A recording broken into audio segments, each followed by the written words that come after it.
we're we're asking questions, but at the same time, we're also sort of playing devil's advocate. So I don't want you to take anything I'm saying as disrespect or anything. I'm merely asking questions to try and get information for people that may, have a certain opinion before they hear all the information. That's no problem.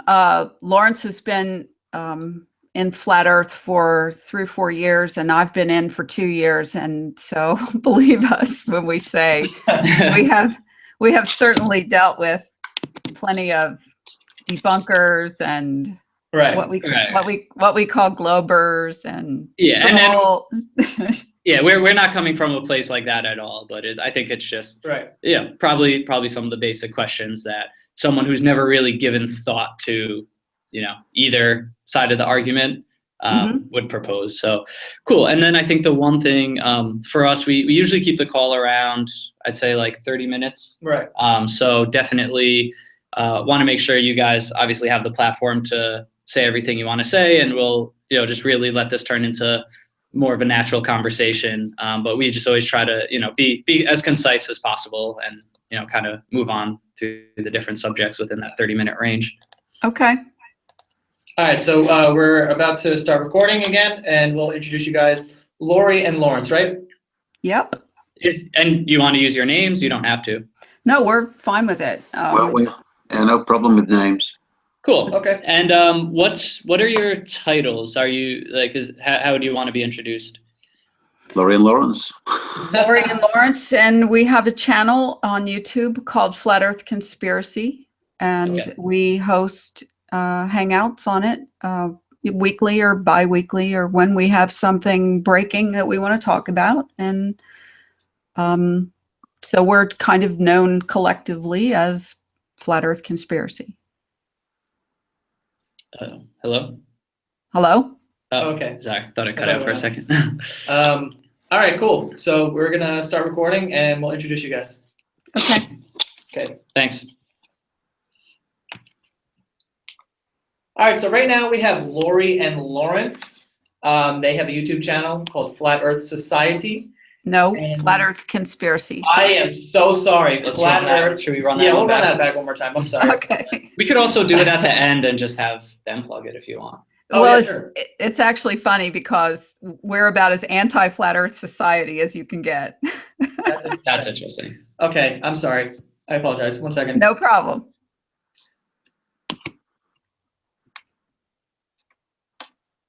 All right, so here we have Lori and Lawrence. They're our guests today. They are Flat Earth enthusiasts, I guess. They have their YouTube channel, Flat Earth Conspiracy. And yeah, I just, my question for you guys just off the bat is kind of, what is the conspiracy of Flat Earth? I know it's, the Earth is flat, but I mean, can you just give me like a general summary of what that really means? Well, from my standpoint, and I won't speak for Lawrence, but in my opinion, the conspiracy here is the cover-up of the Flat Earth. And this cover-up's been going on since the introduction of the globe about 500 years ago. Okay. But why would they cover that up? I don't see the advantage of the Earth being round as opposed to flat. Lawrence, you want to go with that? Well, all right, let's turn the clock back 500 years, Greg. Let's imagine at that point in time that, there was a lot of explorers about there. Let's, for argument's sake, say that a explorer found that there was an exit from the realm that we live in, Earth, which was, the grass was greener on the other side, and the rulers at that time did not wish to lose all their workers, because obviously it's not a mechanized society then. It wasn't a mechanized society then. It was, everything was manual, agriculture and so on, and they would want to retain their slaves, to put a blunt title to it. And if people knew that there was a way out of here, then they may well go. If there was more opportunities to go and live somewhere else with a better life. So what better way to do it than create a globe where there will be no escape? And now it's gone full circle. The globe has run its course. You know, thousands, maybe millions of people are now waking up to the fact that the globe is impossible. It's got so many holes in it. And the powers that be now, they're taking remedial action to create another enclosed world, albeit a flat Earth one, if it ever gets deeper into mainstream. But you know, it's in mainstream now. It was on Bill Mayer's show, and you're getting all these big celebrities who've got millions of fans on tweet and Twitter and YouTube. Right. You know, it's so yeah. That would be one reason, you know, to stop people leaving. If there was no exit, then people wouldn't even think to try and go and live somewhere else. Where would they be exiting to? To another world. You know, we may be within a bigger world. You know, imagine that you've got a caged animal. You know, obviously you can see through the bars and see what's in the wilder world. But we're in a great big world, and if there is somewhere beyond it, we're not going to even bother going to look for it if we're told that we're on a ball that is spinning through space at 66,000 miles an hour. You know, that the only way out would be via a spacecraft. So I have an opinion. I want to jump in there real quick before we move Sure. further than that. There's also other opinions, and one very important one, I think, is that the globe is a mock-up of an enclosed world, only in reverse, meaning you can't leave. But also, the globe wouldn't be possible without all of the science that they've added, the reverse engineered ad hoc theories of gravity and Big Bang and evolution and all of the global ideas that are associated with the globe. So on a flat Earth, it obviously would not have come together by a Big Bang and a collection of dirt and the universe created by expanding Big Bang and all that. So for a lot of people, it says that a creator made this, a designer, an intelligent designer made this realm. I know there's biblical references to it. So is religion attached to this idea? Of course, there are people who come at it from a biblical standpoint because there are hundreds of references to a flat Earth cosmology in the Bible, but flat earthers range from extreme atheists to evangelical Christians and everything in between. So I mean, so my whole thing was, and I'm whatever, but my whole thing is knowing the Earth is a different shape or whatever. It doesn't really change the way I'm living my life at all. But what you're saying is, so I wanted there to be a reason why it's like, all right, it's flat, it's not round. Okay, so what is the advantage there? And you're saying that there's a new world that we could be accessing, but because we think that the Earth is round, we can't go there? Well, we don't know because on any way you look at it, whether the Earth is a globe or the Earth is flat, we pretty much have discovered all the space on Earth. Right. That's what we're going to ask. Just with freedom of travel, would someone have discovered, say, like the edge of the horizon by now? Yeah, well, there is no edge. And I'll get to that part in just a second. But going to Antarctica or going to the extreme North Arctic, there's land there that has never been explored. And that's admitted by scientists. You know, Antarctica is full of scientists living in fancy huts. discovering Antarctica. But if you go all the way back to Admiral Byrd's trips and expeditions to Antarctica, he said there's a vast amount of land there that's never been explored. And I believe it's true today. Now, some people think that there's a dome over the top of the, realm, and that there's no way out of the dome. Some people believe that. I don't happen to believe that. I believe that there is more land that we don't know about. Mm-hmm. So why don't flat earthers like yourself kind of just venture over there and kind of check it out? Well, it's pretty extreme. Yeah, I guess it might not be. I just feel like this is something that if I believed, I'd be like, I'd have to know for sure. Right. Well, there's several groups of people that have, talked about crowdfunding to mount an expedition to, go across Antarctica as it's known to us by the globe, because it's a splotch of ice on the bottom of the globe Earth. Right. And that means you should be able to traverse it north and south and east and west. And so far, I've heard mythological stories, but I've never actually heard of anyone traversing the Antarctic continent and the ice pack from east to west and north to south. Actually, there's been reports of east to west, but there's never been a polar circumnavigation, if you know what that means. That means starting at the North Pole, going all the way around to the South Pole and back up to the North Pole in one trip.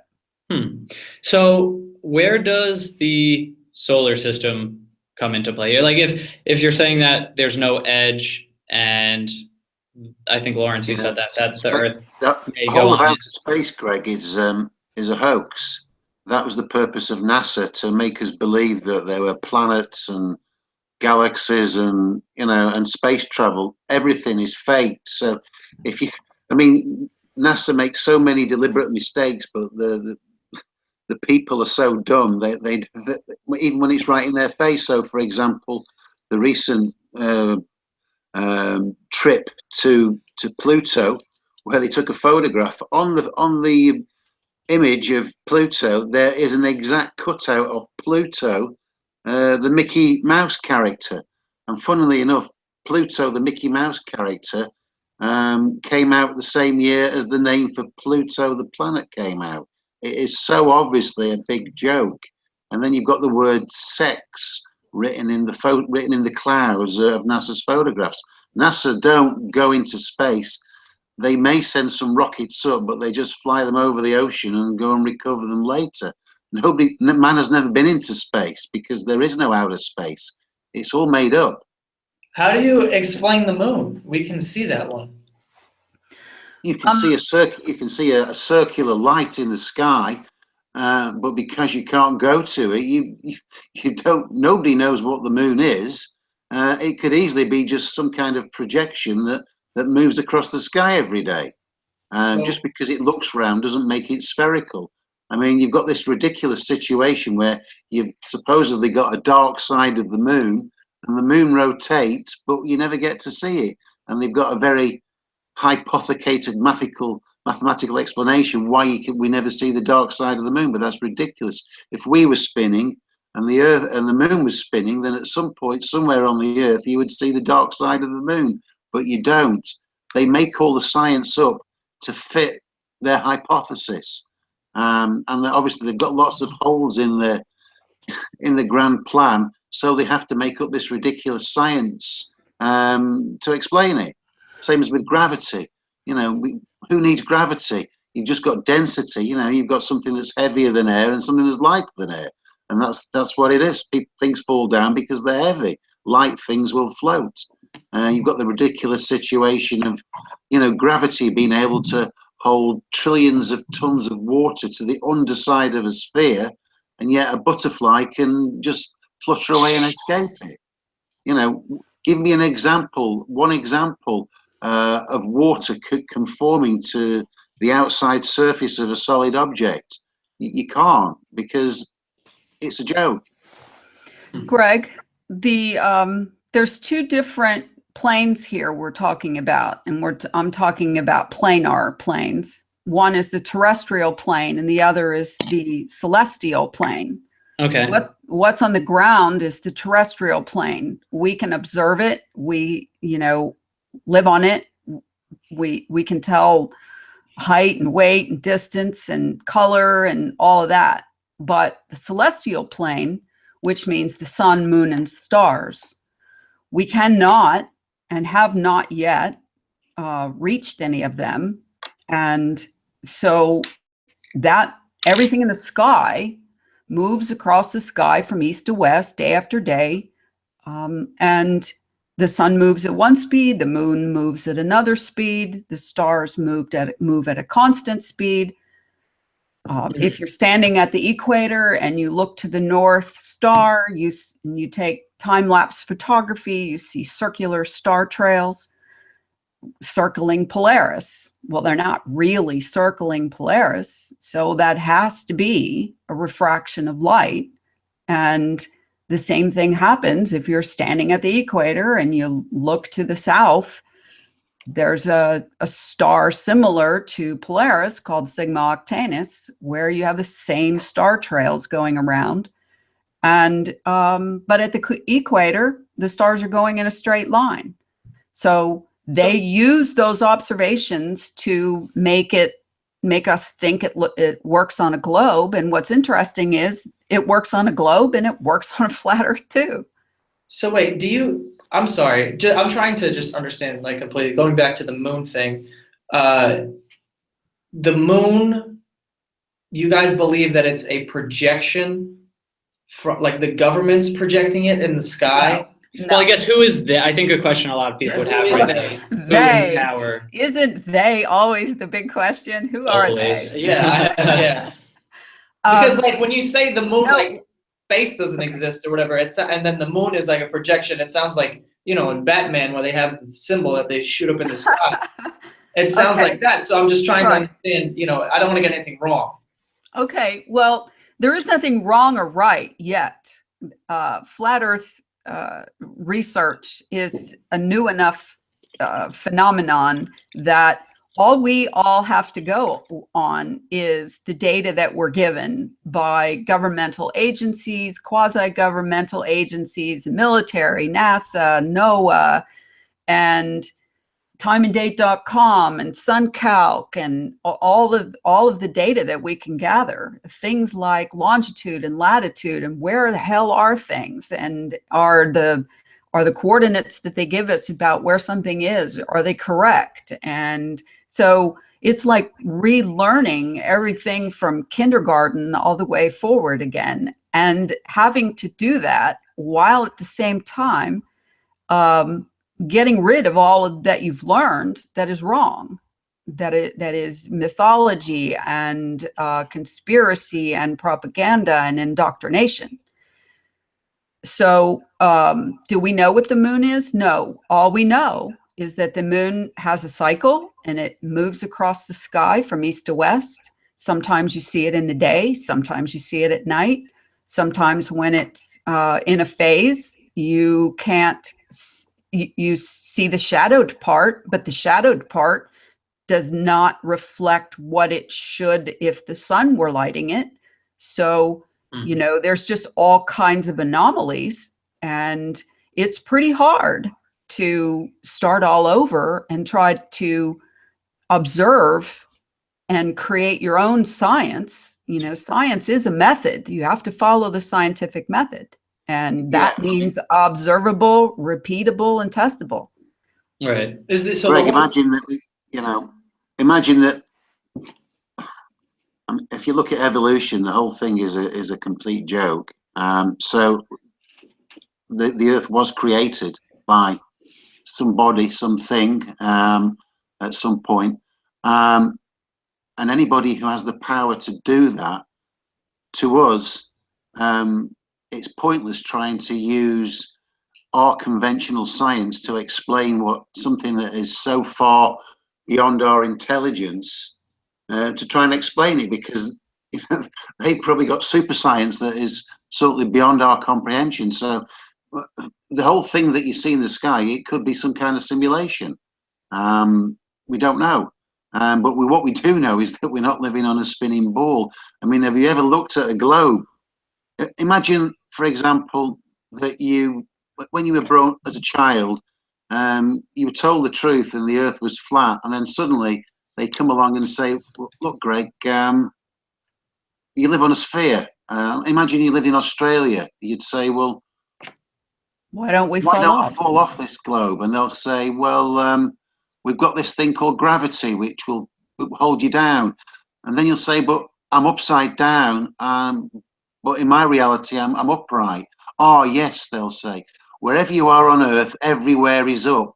Right. Well, if that was true, you could actually make a model and prove it. You could get a globe and you could stick little tiny men with super glue all over the globe, and every one of them would be upright in relation to each other, but they're not. You cannot model the globe to mirror reality. And if you took a long flight from, an 8,000-mile flight, apart from takeoff and landing, the plane will remain perfectly horizontal for the entire journey. Right. Now, that's impossible if we're on a sphere, because the plane would be having to dip its nose down severely all the time in order to maintain altitude. But that doesn't happen. I've been on planes myself, and I take a spirit level and I stick it on the little tray that folds down in front of me, and it's level for the entire journey, apart from when you take off and land. So if the globe was the truth, then you could take a globe and you could show me how planes could do a 360 around the globe and remain level. Well, that can't be done. You could show me a man on each continent all standing upright. Well, that can't be done. You could show me how ships could sail around the world remaining upright all the way and without listing to one side. Well, that can't be done with the model, but with the flat Earth, all of those things are possible. That's That's just interesting. simple science. And then when you take a look at a globe, just imagine that you stood on a big ball and take a look at the ground beneath your feet. You're going to have some very severe angles there. Everywhere would be either uphill or downhill, but that doesn't happen apart from if you live in a mountainous region. Everywhere is flat. But if you're on a globe, you're gonna have some very sharp. If you were at the equator, you'd be stood out at 90 degrees. But you go to the equator and you stood upright. So they started telling us that the Earth was flat, round, so they could just keep us here. No, I don't believe that is the reason. I think the reason is control. And the only way to control the narrative is to control the entire narrative, control the script. And in order to make people need governments and agencies and rulers and kings and queens and militaries to protect them from wars and everything else, that mankind has been made to feel like they need these authorities. And so the authorities, the best way to maintain control is to put us all eventually in some kind of a Hunger Games concept where, we're completely reliant on governments and rulers and agencies and militaries. So it's a long-range plan. It didn't just form overnight. It's a concept that was well thought out. Yeah. And many of these so-called characters from hundreds, thousands of years ago, like Eratosthenes and Plato and all, a lot of these people, these characters could well be made up. We don't. There's a lot of schools of thought here saying that our entire history has been rewritten, and of course, whatever appears in the books, we will take at face value, or we did in the past. But especially now with the digital age, they're able to go back to old books and change what's written in these books to meet their propaganda, and they're actually doing it. We've got an example, Greg, where there was a flat Earth map that came out as soon as flat Earth took off a couple of years ago. It's known as a Gleason map, and across the top of it, it mentions Modern College, MODERN.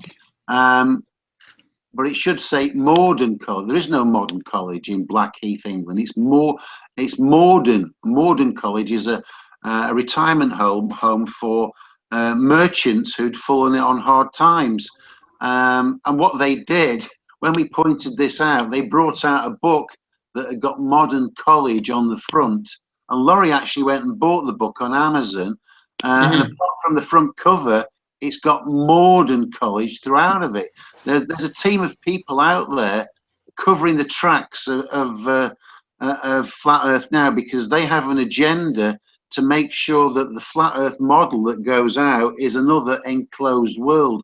So all the big names in Flat Earth, including all those at the conference, which is scheduled for November in Carolina, I think it's somewhere over there in the States, that they're all adhering to the model. There's no room for any dissent. If you disagree with them, you cannot present at that conference. So they've just brought along their own cronies. And Laurie and myself are of the opinion that all of these people there are either agents or they're mind controlled. And, you know, they must have some leverage over these people to continue to push a model that's been thoroughly debunked.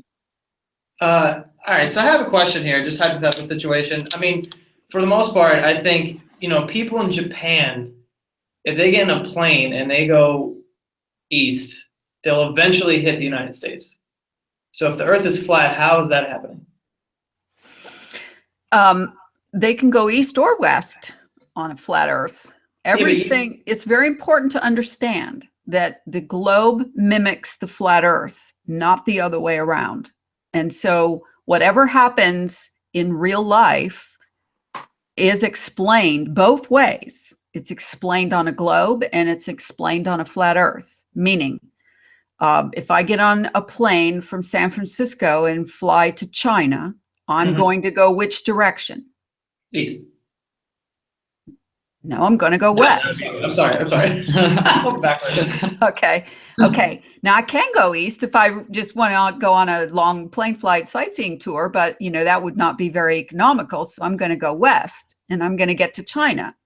While I'm on my way there, I'm going to cross the international date line, aren't I? Right. Okay. And I'm going to get to China practically faster than I left because it's going to shift a day earlier, correct? All right. There is the only way that we can explain it. And this is one of the hardest things for everyone in the flat Earth community to try to get their mind around. Lawrence and I are convinced, okay, that we live in a realm.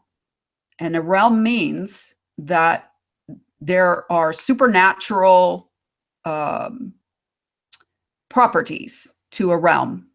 And it's just as easily understood that if I left San Francisco and I went to China and I got there, I must have gone through time, right? Because I flew through time. And there's only one way that Lawrence and I have been able to explain it and make it simple for people to see and understand. And we call it the Pac-Man effect. Because on a game of Pac-Man, if you go off the side of the screen on one side, what happens? You immediately come back in on the other side, right? So, but because we just said the word Pac-Man, we immediately got all hammered by those, you know, superstars in the flat Earth community who say, no, that's crazy. You're stupid. You're a moron. You're going to make us the laughing stock. Well, no, sorry. You guys made yourselves the laughing stock by adhering to a model of Earth that looks like a pizza pan with an ice ring around the outside with a snow globe over the top of it. And all that's ever happened on Earth is we've just all gone around in a circle. The sun goes around in a circle like a flashlight to light the Earth, and the moon goes around in a circle like a flashlight. I'm sure you've all seen this model. It is the one that you always see, the round pizza pie map. On top of that, none of the continents are in the right place in the southern hemisphere. the North Pole is in the center, which is impossible. And there is no ice ring all the way around the outside. That's laughable. If there were, who was it? Amundsen and Scott, Lawrence, would have had to travel how far to go? I mean, Greg, if you go back to the early 1900s, you'd got Amundsen and Scott who were having the race to get to the South Pole. Okay. And they both travelled just under 1,000 miles, using ponies and sledge and dogs. And it took them several weeks to get there. But if you look up the coordinates, the longitude and latitude of their base camps, and then you plot on where the actual South Pole is at 90 degrees south, and you plot that on the official flat Earth map, those two explorers would both have to have walked 36,000 miles there and 36,000 miles back. It's a complete joke, but they don't address that problem. The map and model that they've used is just so full of holes, but they just carry on regardless and ignore what we say. Greg, have you guys interviewed any other flat earthers? We have not. We haven't. We've spoken briefly to some, but you are the first. Yeah, well, most of the big names out there. I have to ask. Most of the big names, they are not honest people, Mm-hmm. and they have an agenda. Well, I have it's to ask interesting you that guys, hold on, Yeah. please. It's important at this particular moment. I have to ask you, how did you hear about us or me or us? Honestly, honestly, the only reason why I know that people believe the Earth is flat is because people make jokes and go, "Wow, that's fucking nuts." Right. And then I was like, because that's the only, I mean, that's kind of my question to you. How did you even get into this? Also, I have another question. Lawrence mentioned that, we live in a digital era where people can go back and they can just change shit whenever they want in the books or whatever, make up Plato, whoever it was. And, wherever you're getting your information from, couldn't you also say that about the flat Earth information, where there was people who started this conspiracy and then just started adding all this stuff? And, have you ever even considered the fact that maybe this is wrong? Okay, yes, we did. And here's how we did it, okay?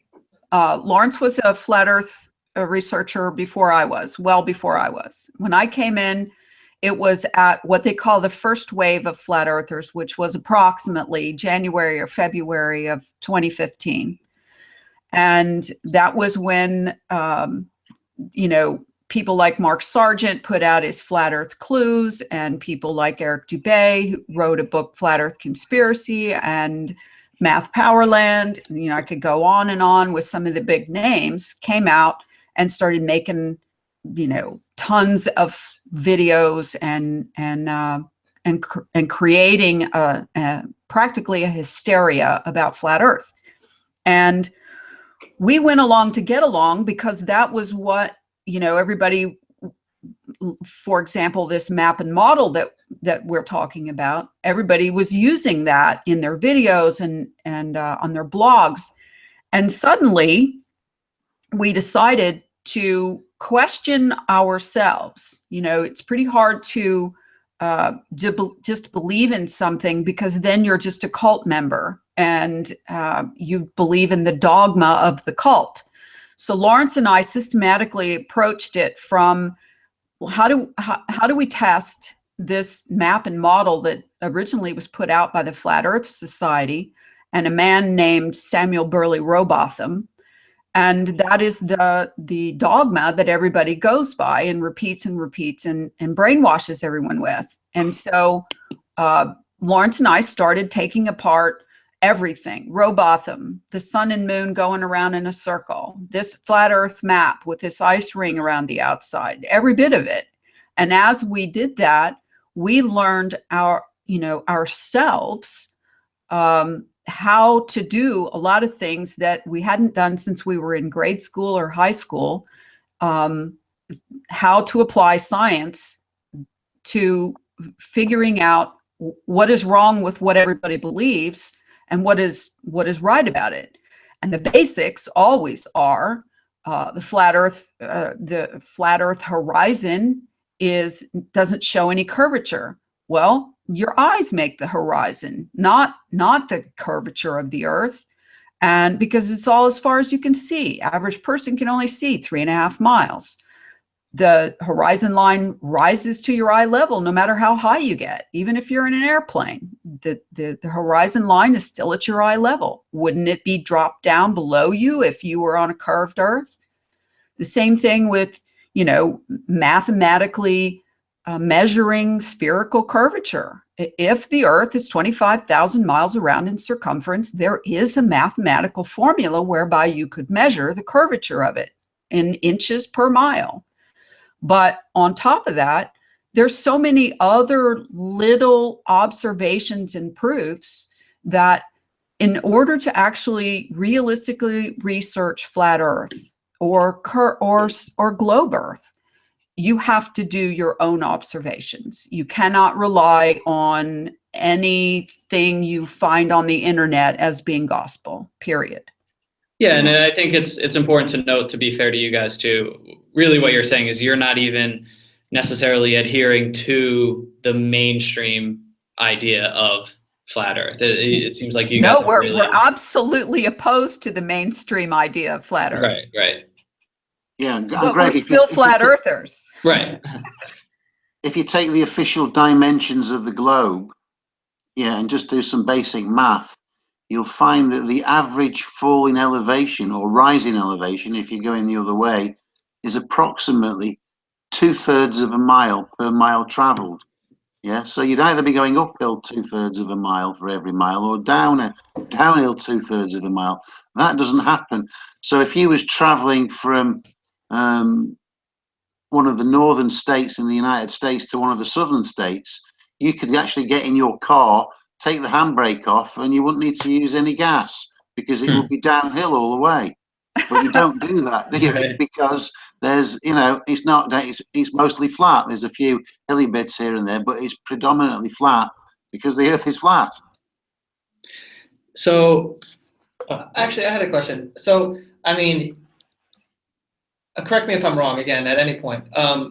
You guys sort of believe that this Earth is sort of never ending. It's just kind of, there's so much space that we haven't discovered yet. well, I think more the idea of a realm. Right, a realm.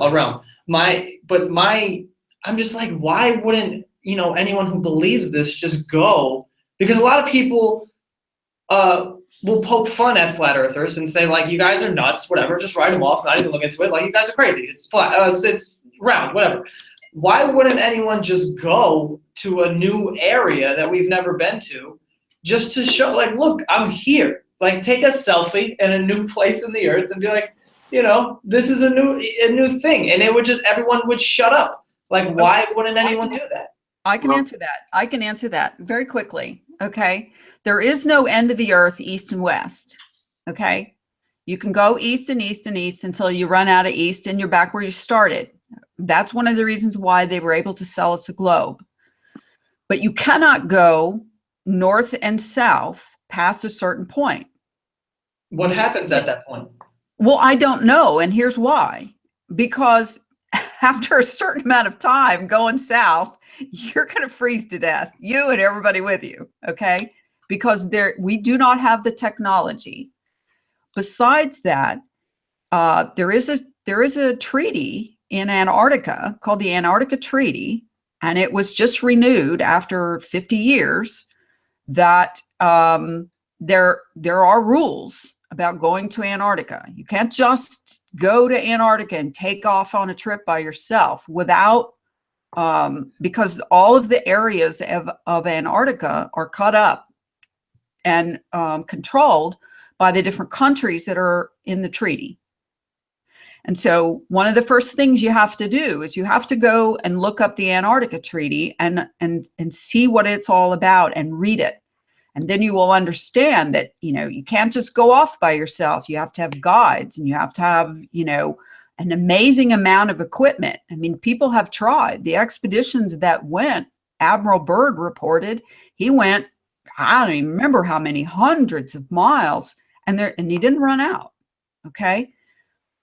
But Yeah. why? Greg, Why didn't he run out? Why didn't he come out the other side and start coming back up, the Southern Ocean somewhere? Because he didn't. And there's no explanation for that. So the Earth is more of like a cylinder, sort of. Well, Greg, yeah, let me answer this one, Laurie. Okay. Greg, have you ever looked at a Google map? Yeah. Have you looked? Google Okay, Earth. let's, for example, said you went onto your computer and in the search engine, you tapped in Google Maps, the Eiffel Tower.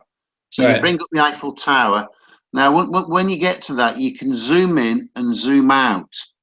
Yeah, you know the little zoom in and zoom out, but so you can view it from higher and higher. Yeah, Joe's doing it right now. Yeah, Actually, well, what the powers that be, they like to hide the truth in plain sight. Now, if you zoom out of any Google map to the maximum, what you will end up seeing is a whole series of Earths, like a wall. Imagine the Earth, the maps of the Earth in a wallpaper, where you've got one Earth, and then you've got the one next to it, and the one next to it, and the one next to it. That's what you get on every Google map when you zoom out. You're seeing the truth in plain sight, where the Earth just rolls on forever from east to west. Repeating pattern is what he means. But also, if you go onto Google Earth and you go to Antarctica and you try to zoom in, you get diddly. I mean, there's the whole areas that are just like white, nothing. Right. And Yeah, little, we're looking at that now. little goofy patterns on there, and little bits of wallpaper looking stuff. And, it's a total copy, paste, cut and paste section. And it's the same way with the Arctic. Do you know that it's a no-fly zone over the Arctic? Well, didn't you say it's, really dangerous and freezing and like we don't have the technology to go there, so it kind of makes sense. Well, okay, yeah, look at it this way. Antarctica and the Arctic both, being the top and the bottom. I don't call them the poles anymore. I just call North the top and Antarctica the bottom, okay? Right. All right, so when each of those areas of Earth has a summer and a winter, okay? There is such a thing as the Arctic summer and an Antarctic summer, and the Antarctic summer is opposite of the Arctic summer. And so there, the Antarctica gets what you would call a summer, which would probably be kind of like, a Midwest winter, okay? But it would be more easily traveled then than it would be in the wintertime, obviously. But you're talking about mounting an expedition where you would have to travel for weeks and weeks and weeks by ground and not run out of ground, okay? We just now probably have the technology to be able to do that, to keep ourselves warm, to have enough gas, fuel. You're certainly not going to use solar, and carry food and so on and so forth to mount an expedition to go as far as you can possibly go. And I don't think you would run out. So you think that the poles are kind of the gateways to land we've never seen before? Yes. You walk by the other side.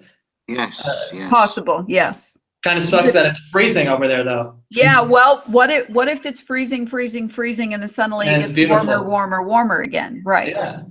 I mean, people like me who have vivid imaginations can imagine that, the wealthy elites of the world have found it and have set up some, fabulous place where, Shangri-La, and they don't have to deal with the rest of us scum, proletariat. And they're keeping it to themselves. They're keeping the resources and everything else. That's imaginary in my mind, but why wouldn't my mind go there? Because I have never seen it and I have never been there. Biblical people believe that's where Eden still is, and that it's been frozen off to us, when man fell from grace, so to speak. So there's lots of ways to look at it. The only request that we have as people who have investigated flat Earth is for people to have the open mind you had when you were a child, and to have the open mind that you had when you were little and you used to ask why. Why, Daddy? Why is this? Why is that? And you know what happened? The minute you started asking why, you started being filled with the same indoctrination and programming that your parents had and your parents before them had, and so on, passed down through time. So if you can go back and look at it from a perspective of, my observations say I'm not spinning. My observations say this place is flat. My observations say the sun, the moon, and the stars go over my head night after night after night. Where do they go when I can't see them? I got no idea. But it isn't because we're spinning around, you know, the universe, following a giant flaming ball of nuclear something, and so you start to take it from there and just re-envision your own, you know, ideas based on the observations. So, you know, a lot of people would say it's kind of convenient that you guys believe it's the poles or the North and the Antarctica. It's kind of convenient that it's those places because no one wants to go there. It's freezing. Why would they go there? And that's, you know, they would say it's convenient for you guys to believe that. My question also is with the sun. You mentioned the sun. If that's not a thing, then what is night and day? What is happening? Or someone's in control of light? Similar to the moon, maybe? Is that? Yeah, I'm not sure. Okay. I'm just going to give you the quick down and dirty of what my own observations have created an opinion in my mind so far based on everything I know. And that is, I believe that we live on a flat plane. I believe that it is a repeating realm. I believe what makes the repeat is the sun, the moon, and the star patterns going past us. And that is the only thing that we would ever have to be able to use to designate time by is what? The sun, the moon, and the stars. And when the sun's not here, bingo, it's night. And when the moon cycles by, you can count how many days it takes. It's 28, 29 at tops. So there's a calendar going on over your head. But if it weren't, if you woke up tomorrow and it was just the same kind of light outside all the time, okay, let's just say twilight or dawn or Isn't it like that in Alaska for like months at a time? Yes, it is. Yes, it is. And you would have no way to gauge time, would you? And that's where, you know, the Bible comes in to explain. God made the sun, the moon, and the stars for those reasons. So you believe that they're passing through the realms as well, continuously? Yes, I think they're on. I think it's just a repeating pattern that's going on overhead. And so you don't think that they're like man-made things? No. Oh no, absolutely not. Oh, okay. I do know that NASA and some other agency, you know, it's always attached to the military in some way, has created a simulated sun. You can Google that and you can see pictures of it. And they've put these, you know, this so-called large satellite together that has these octagonal, mirrored, lighted, some kind of device on them that can, when this thing's fired up, can simulate the sun. All right. It wouldn't surprise me if they made it for the purpose of taking it extremely south and lighten up the place down there. Now, whether this thing can make heat or not is a whole different story. But my point is the sun, the moon, and the stars were created just like the earth was created. It was all created. It was all designed. Now, there are schools now trying to decipher, okay, do we live in a physical realm with, you know, blood and guts and meat suits and plants and animals and everything's real and biological and working? Or do we literally live in a computer program matrix where you wouldn't, it would be so good that how would you even know the difference? You know, it would be like Morpheus saying, cue the Matrix, you know, street scene, lady in the red dress thing. Okay. And then you have to ask yourself, well, okay, if that's the case, and that's a whole nother realm of conspiracy investigation, research, whatever going on, is what's called simulation theory. So all of these things are all coming together at the same time because people have opened their minds. It has nothing to do with being, I'm awake, I'm aware, you know, I'm enlightened. It's just people deciding that they don't believe the crap that they've heard their whole lives. And so they're opening their minds to, you know, think about what are the other options and beliefs that we can come up with based on these same observations. Yeah, I mean, Greg, go and check out, just go and check out on a Google search for the official explanation as to how far the sun is away. And you'll find it talks about something 500 years ago where a couple of guys 1,000 miles apart were mapping the transit of Venus across the sun. Well, you can actually work out how far the sun is away using some very simple science, because we know the sun is moving in a direct line, and it's in a direct line over the equator in the spring and autumn equinoxes. So when the sun is at 60 degrees to the east, you measure the time it takes to get from 60 degrees to 60 degrees to the west of you, and in doing so you're forming an equilateral triangle because you've got 3 60-degree angles, and it takes about 4 hours for the sun to go from 60 degrees east to west, and the sun's traveling at just over 1,000 miles an hour because it's covering the 25,000 miles in a day. It works out that the sun is about 3,600 miles above us. And if you do the same equations with the moon, you'll find that the moon is 50 miles beneath the sun. And it's very easy to understand, and you don't need loads of pseudoscience and made up stuff to understand it. Right. No, well, you can do that yourself on SunCalc. Just go to SunCalc, put your cursor over Quito or somewhere on the equator on March the 21st, and then look at the time across the top when it's at 60 degrees. Move it across till it's 60 degrees at the other, and you'll see it took 4 hours to get there. So it's took 4 hours out of the 24-hour day. So it's done round about 4,000 miles because the sun's doing 25,000 miles a day.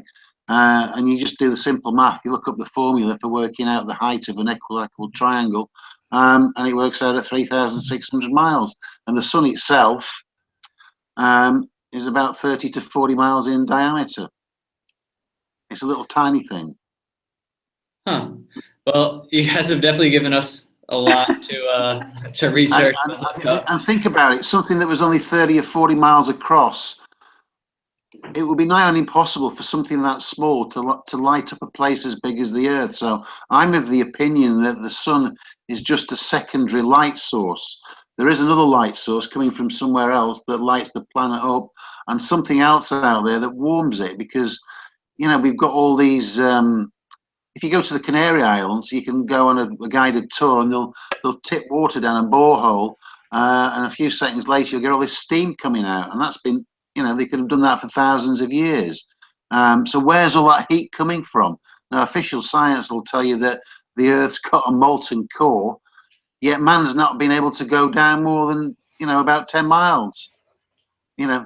But they want to tell you what's at the core of the Earth, 1,000 miles beneath you, and it's all made up and you know, pseudoscience.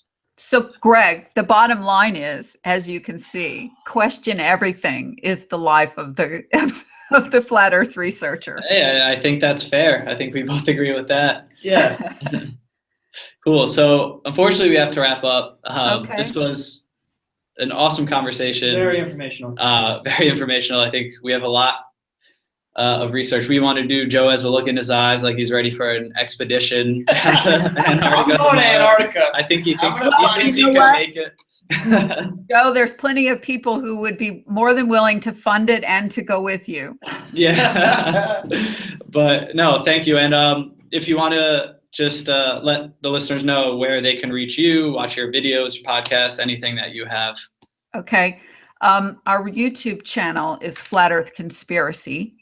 The name of the website is flatearthconspiracy.com. And we also are on Facebook with two groups. One is a Facebook page called flatearthconspiracy.com. And the other is Flat Earth Conspiracy Advanced, which is a closed discussion group. Mm-hmm.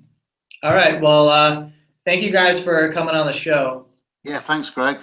Thanks so much for asking us. And I just want to add one last thing, and that is you actually got very lucky getting Lawrence and I to be your first, pardon me, your first interview on Flat Earth, because otherwise you would have gotten a completely different story of the mainstream Flat Earth map and model, and you would have had to start all over. Right. No, I think that's really interesting that you guys kind of have an alternative approach to it, I guess you'd say. But we're the fringe flat earthers. Yeah, we like that. Good. All right. Well, thank you guys, and we'll keep in contact and let you know when the episode comes out. Okay. Cheers, Greg. Thanks for having us. Bye-bye. Thank you. Bye-bye. Oh. What do you think? Well, I don't know. You did well there, Laurie. Yeah, you spoke well, so it should come out quite good. You did too. You're kind of the brainy guy, and I'm kind of the, mystical talk to longer. And so, we gave them a lot to think about. If they're just kind of getting a dose now. Yeah. Yeah. Well, it's so obvious anyway, isn't it? So, they'll obviously haven't got a closed mind to it, which is a good sign.